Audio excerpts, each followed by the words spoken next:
Hadikusumo, lahir di Jakarta 17 Oktober 1951, adalah mantan Danjen Kopassus, pengusaha, dan politisi.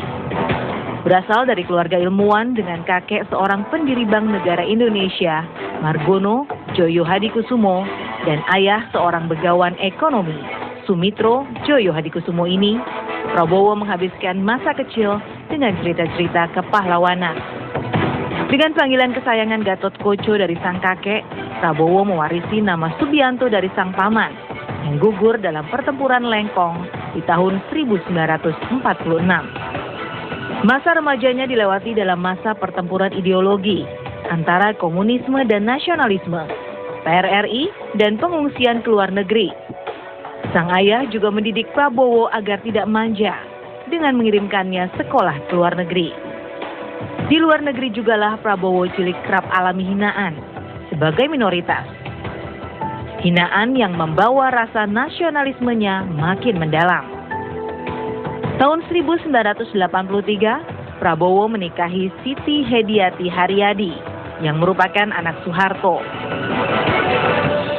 Dari pernikahan tersebut mereka dikaruniai seorang anak, Didit Prabowo, yang menekuni dunia seni dan kini menetap di Eropa. Sayangnya, perkawinan tersebut harus berakhir tak lama setelah Soeharto lengser dari kursi kepresidenan lewat gerakan reformasi 1998. Kini, Prabowo makin serius menapaki karir di dunia politik dengan mencalonkan diri jadi presiden dalam pemilu 2014. Anda menyaksikan 1 jam lebih dekat bersama saya Alvito Dinova Gintings. Ini berbeda dengan format 1 jam lebih dekat yang Anda biasa saksikan karena hari ini kami berkesempatan untuk mewawancara calon presiden nomor urut 1 Bapak Prabowo Subianto yang akan bercerita kepada kita banyak hal yang kemudian juga menjadi referensi Anda kemudian untuk menentukan pilihan Anda dalam pemilu di 9 Juli mendatang, pemilihan presiden tentu saja gitu ya. Selamat siang Pak, apa kabar? Selamat siang. Banyak orang yang melihat bahwa politik fenomena pilpres sekarang dengan hanya ada 2 pasang itu kemenangan diupayakan dengan at all cost. Saya tidak tahu sejauh mana Bapak memfollow up atau mengikuti kampanye against Bapak, baik itu kampanye hitam yang sifatnya fitnah maupun kampanye negatif yang sifatnya menjatuhkan dan menceritakan yang tidak baik dari sisi Bapak. Pertanyaan saya yang pertama, apakah Bapak mengikuti itu? Terus terang aja saya tuh nggak terlalu peduli. Kenapa? Ya karena... Tapi politik adalah citra kata orang. Iya, tapi yang saya perjuangkan adalah masa depan. Yang saya perjuangkan adalah strategi untuk membawa Indonesia menjadi negara kuat. Negara makmur, negara adil. Saya ingin menghilangkan kemiskinan. Saya punya strateginya bersama tim saya yang dukung saya banyak. Saya maju ke rakyat. Jadi orang-orang yang nyerang secara negatif ya silakan aja, ya kan? Rakyat Indonesia yang memutuskan. Perasaan saya rakyat Indonesia tidak sebodoh yang mereka nilai. Feeling saya, karena saya ke rakyat, saya rasakan. Tiap kali saya muncul di rakyat, saya merasakan dukungan luar biasa. Saya merasakan dukungan luar biasa. Mereka keluar dari rumah, mereka bukan masa yang dikerahkan. Keluar dari rumah, di jalanan, mereka kasih tangan. Ini tangan-tangan saya ini kena semuanya. Iya kan? Karena rakyat kita itu ternyata tangannya kuat-kuat. Kalau kasih tangan tuh keras-keras sekali gitu. Benar-benar sakit. Tapi bagi saya nggak apa-apa. Nah, Bapak ingat, jadi kalau Bapak jadi nanti. Iya, jadi saya merasa ya, dan ingat di mana-mana rakyat sekarang udah punya handphone, iya kan? Tukang ojek punya handphone, petani punya handphone. Rakyat kita nggak semua. Iya, jadi saya pikir saya mau konsentrasi kepada program. Ini kita sekarang tinggal 20 hari, 21 hari. Sudah saya mau bicara pemikiran saya, kalau ditanya. Kalau nggak ditanya, saya datang ke rakyat. Ya terserah nanti ya rakyat yang menilai. Ya. Jadi orang-orang yang negatif campaign atau black campaign itu menurut saya, feeling saya mereka ada beberapa kelompok, ada yang memang sebetulnya antek daripada kekuatan asing. Jadi Indonesia ini nggak boleh punya pemimpin yang bersih dan kuat. Itu tidak boleh. Indonesia harus dipelihara dalam posisi sekarang. Sebagai pasar, sumber bahan baku. Indonesia, ya orang Indonesia itu pelayan. Dan itu intinya itu, Indonesia pelayan. Indonesia harus bodoh, pelayan, kacung. Nah, saya tidak mau itu. Saya tidak mau negara saya jadi kacung. Saya mau bersahabat sama semua negara, tapi negara saya bukan negara kacung. Jadi ini feeling saya, ini ada rasialisme terhadap kita, terhadap orang Indonesia. Orang Indonesia ini mau dipelihara sebagai kacung, pesuruh. Kamu boleh TKI, kamu boleh kerja di kebun-kebun saya, memetik, kamu boleh jadi tukang sapu, jadi pembantu di keluarga saya. Kamu tidak boleh punya mobil buatan Indonesia, kamu tidak boleh jadi negara modern. Itu kira-kira begitu. Dan ada juga yang orang-orang, ya sudahlah, orang-orang mungkin iri, tapi sudahlah, saya nggak mau mikirin itu. Iya kan?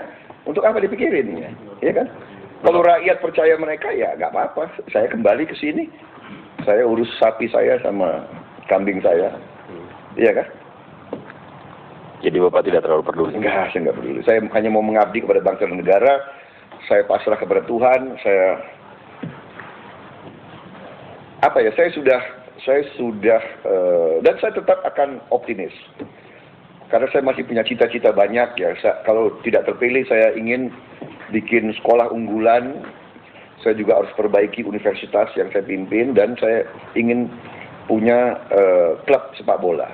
Apa sih kejadian yang paling, saya nggak tahu, menarikkah, paling membekas buat Bapak dalam perjalanan Bapak beberapa hari terakhir ini sebagai calon presiden mengunjungi daerah-daerah, selain dipegang dan dicakar-cakar oleh ibu-ibu itu?